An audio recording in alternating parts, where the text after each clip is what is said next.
Hi mga ka-afam, maayong gabi, good evening. Subong nga adlaw, ngayong araw, masama ang pakiramdam ni babe. Hindi ko alam kung sa panahon ba kasi mainit, tapos sa loob ng kwarto namin malamig. Pero talagang masama ang pakiramdam niya. Parang bumalik siya sa dati na hinang-hina, na ang mukha niya, hindi maganda ang looks ng mukha niya. Yung parang talagang may sakit siya ulit. Kaya nag-aalala ako. Pero ang iniisip ko rin, baka sa aspirin niya, kasi meron kasi siyang gamot na aspirin.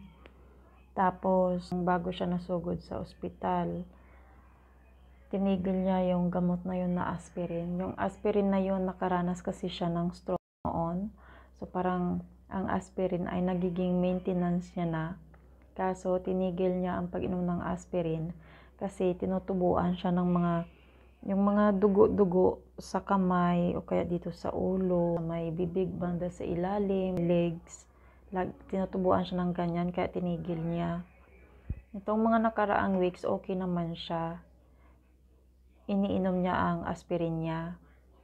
Tapos, tinigil nga niya kasi nga yung tumubo ng mga parang dugo-dugo. Tapos, nung tinigil niya, doon ko napansin na parang unti-unti naman siya na parang nangihina, na parang hindi na siya masigla ulit. Nung araw na lumabas kami na nag-dinner kami, siya kasi ang gusto na mag-try noon na gusto niya lumabas. Pero hindi naman ako nagkukumpiyansa. Kaya nga nung lumabas kami, sa harap si Papa, sa likod ako, para may alalay siya sa harap at sa likod. Pero yun nga, ngayong araw, hindi maganda ang pakiramdam niya. Chinek ko na ang kanyang temperature, normal naman, 36.4.